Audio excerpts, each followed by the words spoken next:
I'm Mr. Humbledick and welcome to Fighter Updates. Today we're going to be taking a look at all the fighters that received an update in UFC 4. Here we go. Alright, the first fight we're going to be looking at is Curtis Blaydes. He beat Rosenstrike at 266 by decision and he's received some updates, so we're going to have a quick look at that. He's received a +2 on his speed, -1 on his head movement, a +1 on his footwork, a +7 on his switch stance, and a +1 on his kick speed. And finally, a +2 on his ground striking. I don't know if many people are going to use him in the heavyweight division, but it's another character that potentially you could use to combat the main characters like Jones and DC, etc. Okay, let's look at Curtis Blaydes' stats in the game. Curtis Blaydes' stats is upgraded. He obviously got +2 on his punch speed, which takes it to 92. He got a -1 on his head movement, which takes it down from 91 to 90.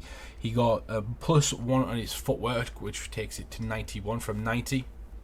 He got a +7 on his switch stance, which it was an 80, which is like a generic thing that EA Sports does with most switch stance fighters, and that's gone to 87. He then got a +1 on his kick speed, which just took it to 90. +2 on his ground striking, which takes it to a 94 from a 92.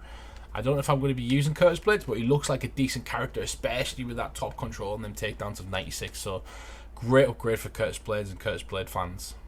Alright, the next fight we're going to be looking at is Cannonier. He beat Kelvin Gastelum in August, like a month ago, by decision. So he's been updated quite well, and look at all them updates that we've got. So we've got +2 punch speed, a +1 power, +5 footwork, a +4 switch stance, +4 to the takedown defense, a +1 to kick speed, a +2 to clinch control. Let's have a look at the in-game stats and how that kind of fares up. So let's take a look at Cannonier's stats and the ones that have been upgraded. So first of all, he's had a +2 to his punch speed, so that's took it from a 90 to 92.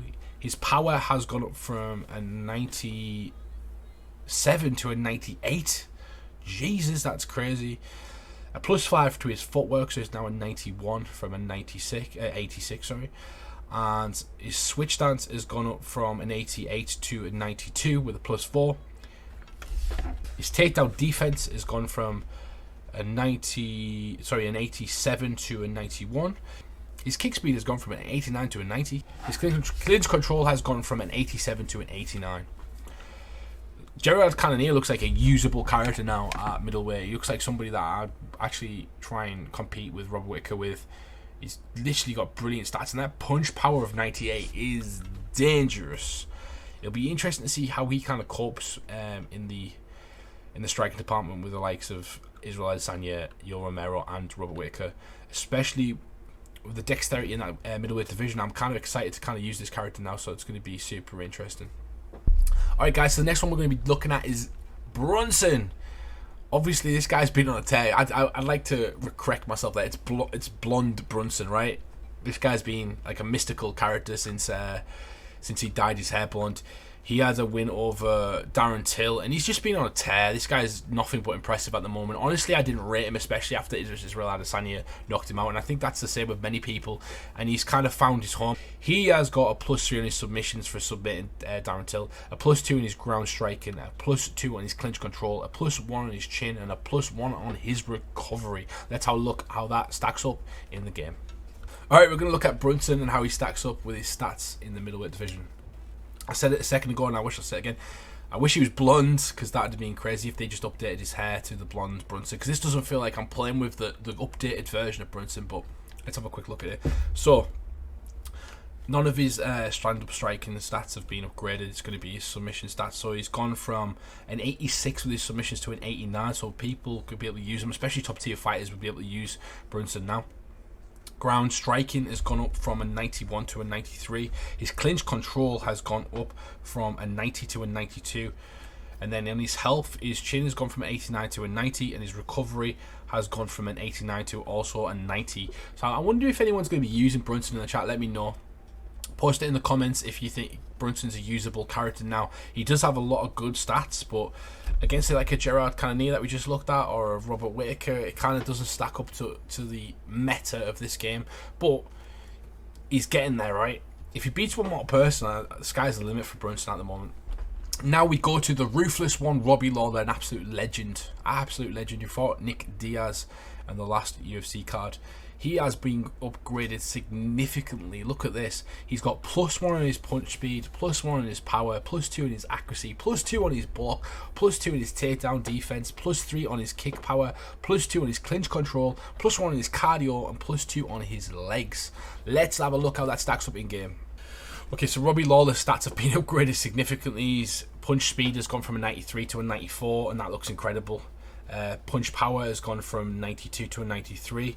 His accuracy has gone from a 92 to a 94.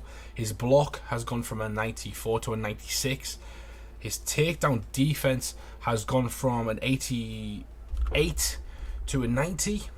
His kick power has gone from a 90 to a 93. And we're going to move up to the grappling department. His clinch control has gone from an 86 to an 88. His cardio in the health department has gone from a 92 to a 93, and his legs have gone from an 87 to an 89. What an upgrade that is to Robbie Lawler. Look at them stand-up striking stats. Now that looks like a character I can use. I felt quite slow Robbie Lawler, right? But he looks like he's been upgraded significantly enough to be a usable character, especially in ranked. Especially when you look at the likes of Cannonier, Brunson, Vittori, Yoel Romero. Jesus, Yoel Romero's ridiculous. Acosta. Again, look at them stats, are ridiculous. But still, Robbie Lawler is now a usable character in middleweight division, and you love to see it, don't you? Let's move on to the next character. The next character we're going to be looking at is Brian Ortega. He just got beat by Volkanovski in the main event of the last card, and he's been upgraded quite significantly for somebody that was beat. He's got +1 punch speed, a +1 to his blocking, a +3 to his head movement, a +1 to his footwork, and a +2 to his switch stance. Now that's an interesting approach from EA. Maybe they didn't feel like they upgraded him enough, and I'll talk about this later on as we go into another fighter that we're going to talk about. But sometimes EA don't get quite the base of the fighter's stats right, so that when they fight, they think, oh wait there, this character should have been upgraded in this area a bit more than this area, etc. And sometimes they get it wrong. Of course they're going to get it wrong, but sometimes I believe that Brian Ortega's striking is much better than it is on the game. So for them to upgrade it slightly, I think it's a possible dub, especially for the UFC community, because we need better strikers in that division to compete with Max Holloway, to compete with with Volkanovski and Conor McGregor. So for me, it's a massive dub when Brian Ortega becomes usable. Let's have a look in the actual game how those stats kind of transfer. Alright, so let's have a look how Brian Ortega stacks up. So in the stand-up department, his punch speed has gone from a 91 to a 92. His blocking has gone from a 90 to 91. His head movement has gone from an 89 to a 92. His footwork has gone from a 90 to a 91.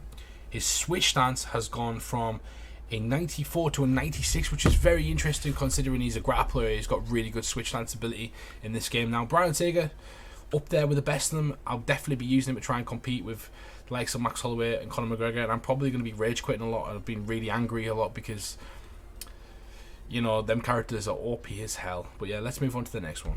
Alright, the next one we're going to be looking at is Nick Diaz. Obviously, Nick Diaz came back off a 6-year layoff against ruthless Robbie Lawler.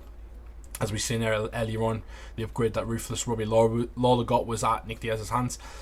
But they haven't been too mean to Nick Diaz. They've actually upgraded him a bit, but they've took away some of his punch speed, which is completely fair considering how slow he looked in that fight. But he's -3 punch speed. His blocking's gone up by +1. His cardio's gone up by +2, which is a question mark for me, because Nick Diaz is usually known for his cardio. He actually looked a bit sloppy because of his cardio in this fight, in my opinion. His chin's also gone up by +2, but maybe it's because of the volume he threw in the rounds. Maybe that's why they've kind of upgraded his cardio, and it wasn't already correct. So sometimes, like I said earlier on, they have the base stats of the fighter wrong, and then they upgrade it later on when they do an update and think, well, that needs to go up because obviously Nick Diaz can throw 100 shots around, 150 shots around, so his character currently can't do that. So we're going to have to upgrade his cardio so his character is more suitable for that. So that's probably why they upgraded his cardio. His chin as well, I believe he took an astonishing amount of shots in that fight with Robbie Lawler, and he's always had a great chin, but he actually got finished, so it's an interesting one that they upgraded his chin. But I'm happy Nick Diaz is a bit more usable, to be honest, and I'm sure that most people are, especially Nick Diaz fans. Let's go. Alright, so Nick Diaz's stats in-game have been updated, obviously, and it's quite interesting because his punch speed was 93, it's gone down to 90. Many would say that should be like an 85, an 86, especially considering how slow he actually looked. His blocking has gone up from a 93 to a 94. His cardio is going to be all the way to health. He's gone up from a 94 to a 96, and his chin has gone up from a 93 to a 95, which, I don't know, I like it. I kind of like it. It's a win for me. It's a dub for me, mainly because I like Nick Diaz and I like using him, and I didn't want him to get punished too much. So I believe they're good stats in my opinion. Let's look on to the next character. Alright, the next character we're going to be looking at is Valentina the Bullet Shevchenko. She beat Lauren Murphy quite handily. She's clearly one of the greatest of all time. She's at the top of her class, I guess you would say, in that division. Nobody seems like they can touch her. And she's been upgraded again quite generously, but she deserves it. So Valentina's got a +1 on a kick speed, a +1 on a top control, a +2 on a ground striking, a +1 on a cardio, a +1 on legs, and a +1 on recovery. Now that doesn't look like much, but I already know her stats are at the top echelon of that division of the board. So let's have a look at that and see how it kind of impacts her as a fighter in the game. Alright, so let's have a look at her stats in game. She's got a +1 on a kick speed, which has took it to 97 from a 96. Her top control has gone up by +1, so it's now a 95 from a 94. Her ground striking has gone up by +2, so that's gone from 92 to 94. Her cardio in the health department has gone up +1, which is a 93 to a 94. Her legs have gone up from a 93 to a 94, and her recovery's gone up from a 93 to a 94. So let's have a look at Valentina overall. Like, look at them stats overall. Switch stance is not that great. I do believe a switch stance is 100 times better than that. I think it should be 99, to be honest. She switches stance constantly throughout fights, especially to set up the head kick. Like, you'll see her doing it all the way through. I think that's a mistake on EA's part, but I guess she can't have everything at the top. And takedowns, look at that, it's insane. She competes with the best on the ground, the best in the striking, the best in the cardio department. She has a ton of different combinations and moves and trips and throws. And she's 32. It's scary.